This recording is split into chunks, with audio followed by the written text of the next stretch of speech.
Joining us now for a preview of what we'll all be looking for on Tuesday is our Executive Director of Elections and Surveys, Anthony Salvanto. Anthony, this is neck and neck. You've been telling us that for weeks now. What is it that the campaigns are focusing on and what we should be looking for? Hey there, Margaret. So start with this. Here's the map. The states in white are all those razor-tight battleground states. But let's get beyond the margin of error for a second and look at some of the political possibilities, and we can show you that in our polling models. Start with this, what I think is one of the key dynamics in this race. There are voters who say they did not vote in 2020, and many of them, in fact, about 4 in 10, say that they definitely will this time. Among them, especially the men among them, are for Donald Trump, and the Trump campaign is trying to turn them out. So we wondered what happens if he does, and I'll show you.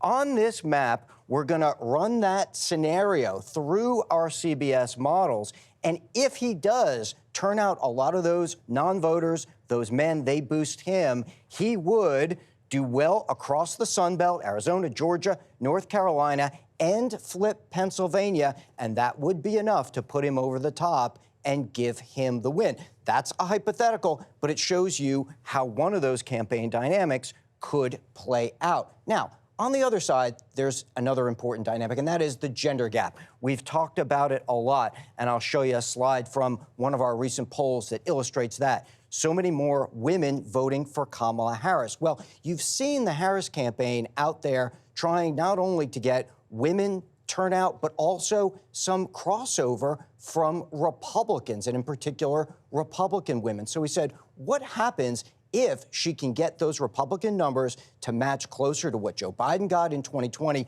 driven in large part by women and Republican women? If I put that scenario into the map here, our models show that she would hold the blue wall states across the upper Midwest, keep Georgia in her column, even flip North Carolina, and that would give her an electoral college victory. All of this, again, hypothetical, but it puts it in political terms, some of the dynamics that could play out, and we'll be watching on election night, Margaret. And you'll be watching in real time as the data comes in to the desk. What is it that we should be tracking throughout the night? So we're going to show you everything as it comes in. And the first thing I'm going to show you is where the votes are, because sometimes, and I'll pull up the 2020 map here in Georgia, just as an example, you're going to see red areas Republican, you're going to see blue areas Democratic, but I'm always going to show there are more people in some of these places than others. If I take this map and I rotate it, what you'll see in the example of Georgia is the higher bars reflect more votes, and there's more voters in Atlanta and Metro Atlanta.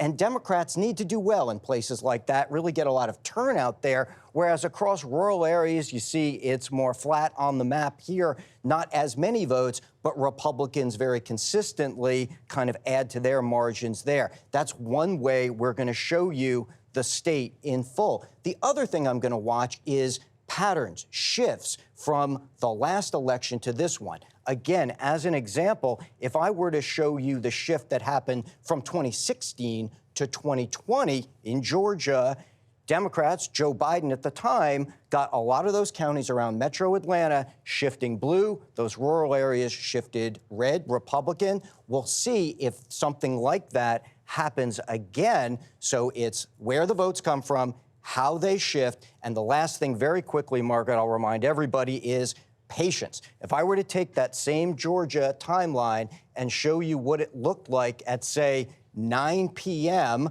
just after a poll closed, a couple hours, you see so much uncounted votes still in Georgia. Metro Atlanta hadn't counted yet, et cetera.